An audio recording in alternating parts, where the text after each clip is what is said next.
Imagine. You wake up tomorrow, and somehow, overnight, every piece of clothing you own has vanished. Not just your closet, every store, every factory, every thread on the planet. You step outside naked, and so does everyone else. Here's the strange part. Within about 10 minutes, half the people on your street would be covering themselves, hiding behind cars, refusing to make eye contact. Pure panic. Now rewind that exact same scenario back about 100,000 years. Same species. Same bodies. Same brains. Except this time, nobody's panicking. Nobody's hiding. People are walking around bare-skinned, having conversations, raising children, hunting, building shelters, and not one of them feels the need to cover up. So what changed? Because it's not the body that's different. It's not even the brain. Somewhere between then and now, humans invented an entire emotion that didn't used to exist in the same way. And once you understand how that happened, you'll never look at a changing room the same way again. Let's get one thing straight first. Ancient humans weren't naked because they were primitive or hadn't figured out clothing yet. For an enormous stretch of human history, nakedness wasn't a problem to be solved. It was just the default setting. Scientists who study ancient lice found something fascinating. Body lice, the kind that live in clothing fibers, only evolved around 170,000 years ago. Before that, there was nothing for them to live in, because there was no clothing. Meanwhile, modern humans had already lost most of their body hair somewhere between 1 and 2 million years earlier. Sit with that gap for a second. That means there was a window of close to 2 million years where humans were walking around completely bare-skinned, with nothing covering them, and clothing hadn't even been invented yet. 2 million years. That's not a brief phase. That's most of human existence. So if shame about nakedness were something hardwired into us, something built into our biology, you'd expect to see signs of it stretching back that whole time. But that's not what the evidence shows at all. Let's go back to that bare-skinned era and actually picture daily life. Early humans lived in small, tight-knit groups, sometimes as few as 20 or 30 people, who saw each other every single day from birth to death. There was no privacy in the way we think of it now, no separate bedrooms, no doors that closed, no concept of alone time. Bodies were just visible. All the time. To everyone. Think about what that actually does to a person's brain over a lifetime.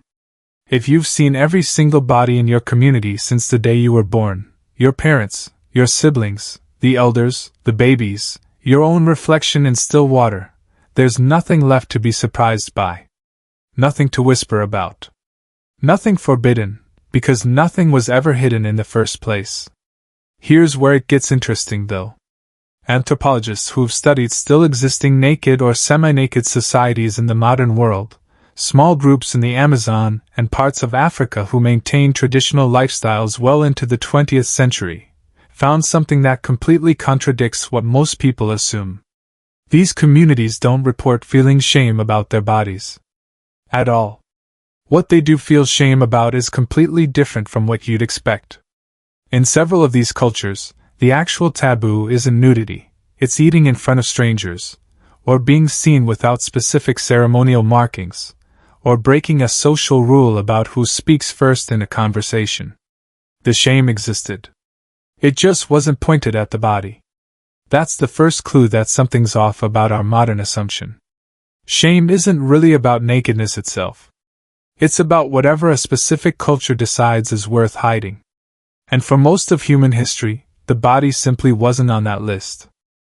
So if ancient humans genuinely felt no shame, why does the idea feel so wrong to us?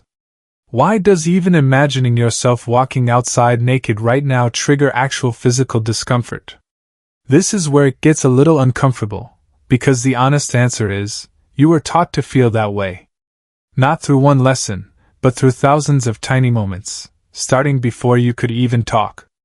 Every time a child is told to cover up, every time nudity is treated as something private, every advertisement, every movie scene, every classroom rule, it all stacks up into something that feels completely natural by the time you're an adult. Psychologists actually have a name for this. It's called body modesty, and research consistently shows it's learned behavior, not an instinct you're born with. There's a now famous observation from developmental psychology. Very young children, toddlers especially, show zero self-consciousness about their bodies. They'll run around without clothes, completely unbothered, totally unaware that anyone might find it strange. That discomfort doesn't show up until somewhere between ages 3 and 6, right when kids start absorbing the social rules of the adults around them. In other words, shame about the body isn't something you're born with. It's something installed. And once you know that, the ancient human stops looking like the unusual one. We do. If it wasn't built into us biologically, something had to trigger it eventually. So what flipped the switch? The leading theory connects directly back to clothing itself, but not in the way you'd assume. Most people guess that humans invented clothes because they felt embarrassed, and that's actually backwards. The order of events appears to be the complete opposite. Clothing almost certainly came first, for entirely practical reasons. As humans migrated out of Africa into colder regions roughly 170,000 years ago, right around when that body lice evidence kicks in, they needed protection from freezing temperatures their bodies weren't built for. Animal hides and woven fibers weren't fashion statements. They were survival gear. But here's the twist. Once people started wearing something, even just for warmth, a strange psychological shift began. The moment a body part is covered by default, the uncovered version starts to feel different. Not because it actually changed, but because covering creates a new category in the brain, things that are normally hidden, and things that aren't. And whatever falls into the normally hidden category eventually starts to feel private, then personal, then eventually shameful if exposed. Anthropologists call this a fascinating side effect of culture, not biology. Clothing didn't get invented to hide shame. Shame got invented, slowly, almost accidentally, as a side effect of clothing becoming normal. Then religion and organized societies came along thousands of years later and supercharged the whole thing. Many ancient belief systems began directly linking nakedness to morality, framing the covered body as virtuous and the bare body as something requiring control. Once that idea got baked into law, religion, and social status, the shame wasn't just present anymore. It became enforced. So the real timeline looks like this. Bodies were normal for roughly 2 million years. Then clothing appeared for warmth. Then, slowly, shame attached itself to the parts that clothing started covering. Then entire civilizations built rules, laws, and moral codes around that shame. What feels like an ancient, deeply human instinct is actually one of the most recent ideas in our entire species' history. Here's the part that should genuinely mess with your head a little. The discomfort you'd feel if you suddenly had to be naked in public right now.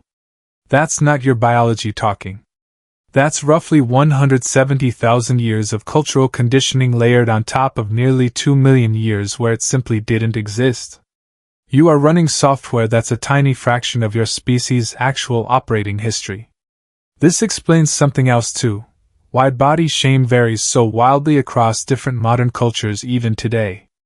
Some societies have far more relaxed attitudes toward nudity, like public bathing cultures in parts of Northern Europe, or specific tribal communities that maintain pre-clothing lifestyles into recent history.